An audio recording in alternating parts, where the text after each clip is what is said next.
Salam sejahtera, terima kasih karena bersama dengan saya di Nazilin Unity Channel. PAS kini sedar, selepas air kuning, PAS bersatu sedar mereka tersalah pilih jalan. Kesediaan kepimpinan PAS untuk menjalinkan kerjasama dengan UMNO membuktikan parti tersebut tersalah pilih jalan dengan menolak tawaran untuk membentuk kerajaan perpaduan pasca pilihan raya umum ke-15. Kenyataan terbaru kepimpinan PAS yang menunjukkan keinginan untuk kembali menjalinkan kerjasama dengan UMNO memperlihatkan hakikat politik yang mula difahami rakyat bahwa keputusan mereka menolak kerajaan perpaduan selepas PRU 15 dahulu adalah satu kesilapan besar. Ketika negara memerlukan kestabilan, PAS memilih untuk kekal menyerang dan memusuhi UMNO secara terbuka. Namun hari ini nada mereka berubah. Dalam mereka terus memburukkan UMNO di pentas politik dan media sosial, mereka juga dalam diam masih mengharapkan kasih, simpati, belas kasihan daripada UMNO. Inilah wajah politik yang tidak konsisten dan sukar difahami oleh rakyat biasa, kata pemuda amanah Perak Khairul Najib Hasim dalam satu kenyataan. Kedua-dua PAS dan Bersatu mula menyuarakan hasrat untuk bersama UMNO dalam kerajaan. Terbaru, Ketua Pemuda PAS Afnan Hamimi Taib Azamuddin mengulangi pendirian PAS yang sanggup bekerja sama dengan UMNO. Sebelum ini, Timbalan Presiden Bersatu Datuk Seri Hamzah Zainuddin turut menyatakan kesediaan partinya untuk bekerja sama dengan UMNO membentuk kerajaan persekutuan. Khairul turut mengkritik sifat PAS yang dahulunya menolak peluang untuk bersama di dalam kerajaan perpaduan, tetapi kini menagih simpati tanpa prinsip. PAS kini menagih peluang yang dahulu mereka tolak mentah-mentah. Dahulu pelbagai tuduhan dilemparkan kepada UMNO. Hari ini mereka mula mengintai semula ruang untuk kerjasama. Sekalipun berpakaian retorik penyatuan, rakyat tahu ini hanyalah percaturan politik ketika kuasa semakin menjauh. Beliau turut menyatakan ianya berbeza dengan amanah yang konsisten dan berprinsip demi rakyat Malaysia. Bagi amanah, kami tidak bermain dua watak. Kami mengambil jalan yang sukar, tetapi konsisten dan berprinsip. Kerjasama dalam kerajaan perpaduan adalah pilihan rasional dan terbuka demi kestabilan negara. Bukan kerana kecewa, bukan kerana ditolak, tetapi kerana ia pilihan terbaik untuk rakyat Malaysia. Biarlah rakyat menilai siapa yang jujur dalam pendirian dan siapa yang terumbang-ambing mengikut cuaca politik semasa. Khairul juga yakin bahwa UMNO matang untuk menilai parti mana yang wajar dijadikan sahabat. Kami juga yakin, kata beliau, kami juga yakin bahwa UMNO hari ini sudah cukup matang untuk menilai siapa sahabat yang benar-benar setia dan berprinsip dan siapa pula yang hanya hadir ketika lemah lalu pergi apabila merasa kuat, kata beliau lagi. Dalam mufakat nasional dulu, UMNO ditinggalkan begitu saja oleh suaminya PAS. Kini, suaminya nak merujuk semula. Apa pula yang dibuat oleh parti UMNO. Jadi saudara, selepas air kuning, PAS Bersatu sedar mereka tersalah pilih jalan. Apa pendapat Anda? Salam sejahtera, terima kasih karena bersama dengan saya di Nazilin Unity Channel. Angan-angan Bersatu ganti UMNO dah berakhir, kata Puan. Lalu Puan cadang dua pilihan kepada Bersatu. Saudara, sebelum ini kita tahu niat Parti Bersatu ditubuhkan atau diwujudkan ialah untuk kira-kiranya nak angan-angan mahu menggantikan UMNO.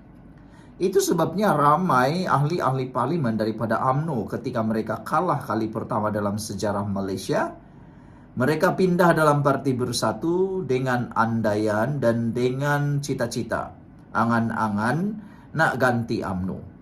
Tapi nampaknya angan-angan itu tinggal angan-angan Mat Jenin. Tak kesampaian, bahkan sekarang ini ada pula pelawaan-pelawaan tertentu yang mahu bekerjasama semula dengan UMNO. Kalau nak bekerjasama dengan UMNO semula, apa gunanya parti Bersatu wujud? Lebih baik, betul lah kata veteran UMNO, bubar saja masuk dalam Bersatu. Apa pula pendapat kamu semua? Sebelum kita teruskan ulasan ini, siapa ada masalah kencing manis, gout, dan tinggi darah, jangan lupa tekan butang produk yang saya paparkan dalam video ini. Produk ini sangat murah, berkesan, dan beribu-ribu orang sudah menggunakannya. Mereka kata sangat baik. Ianya lulus KKM, halal, dan paling bagus, murah. Cepat beli sebelum Anda kehabisan stok. Baiklah, Bersatu sudah mula terdesak dan tidak tahu nak buat apa lagi. Melihat kepada keadaan semasa, penerimaan rakyat terhadap gabungan Perikatan Nasional, gabungan Pakatan Harapan Barisan Nasional dilihat semakin kuat, yang sekarang ini hampir-hampir mustahil dapat dikalahkan oleh Parti PAS dan juga Bersatu. Dengan kekuatan terkini, inilah menyebabkan kini Bersatu putus asa, bukan putus asa tapi putus harapan.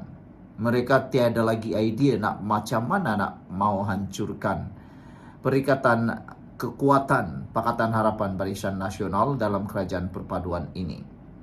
Itu sebabnya kata Puan Zarkasi, angan-angan Bersatu sudah berakhir. Ahli Majlis Tertinggi UMNO, MKT UMNO, Datuk Dr. Muhammad Puan Zarkasi menegaskan, hasrat awal Bersatu untuk menggantikan UMNO sudah berakhir. Beliau berkata demikian mengulas pengakuan ahli Majlis Pimpinan Tertinggi Bersatu Wan Ahmad Faisal Wan Ahmad Kamal bahawa tren pengundian dan sokongan orang Melayu terhadap parti itu hampir tepu. Wan Ahmad Faisal Wan Ahmad mengakui sokongan orang Melayu terhadap Bersatu sudah tepu. Makin lama makin merosot, memang benar. Bersatu sukar untuk bersaing dengan UMNO dan PAS. Dua parti itu pilihan utama orang Melayu. Bersatu tidak boleh bersaing dengan UMNO dan PAS, tegasnya menerusi hantaran di Facebook hari ini.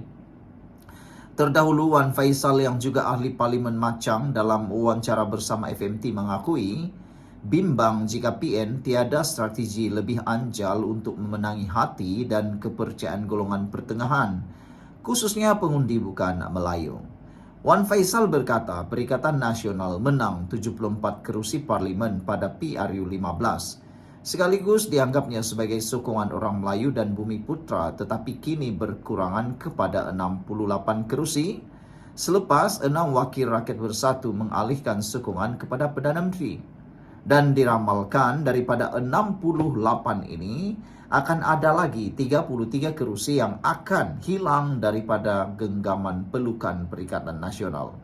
Jadi dengan itu hanya ada lebih kurang 35 kerusi sahaja lagi yang boleh dimiliki oleh parti atau gabungan Perikatan Nasional. Termasuklah kerusi Pagoh milik Muhyiddin Yassin akan dirampas dalam PRU 16 akan datang. Mengulas lanjut, Puan yang juga Speaker Dewan Undangan Negeri Johor berpendapat adalah lebih baik Bersatu bersaing dengan PKR. Justru jadikan Bersatu parti berbilang kaum macam PKR. Bersatu perlu lain daripada yang lain, katanya lagi. Satu lagi pilihan terbaik ialah bubar parti Bersatu.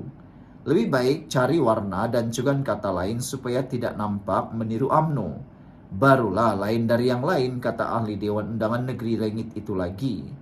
Untuk rekod, Perikatan Nasional hanya menang 3 kawasan daripada 11 PRK yang diadakan selepas PRU 15 iaitu Parlimen, Kuala Terengganu, Kewaman serta Sungai Bakap. 7 kawasan lagi dikuasai gabungan Barisan Nasional BN, Pakatan Harapan PH, manakala 1 dimiliki gabungan Parti Sarawak GPS. Bahkan Barisan Nasional berjaya merampas Dewan Undangan Negeri Nenggiri yang dimenangi Perikatan Nasional pada pilihan raya PRN 2023. Sekian untuk kali ini, jangan lupa tinggalkan komen Anda. Bye-bye.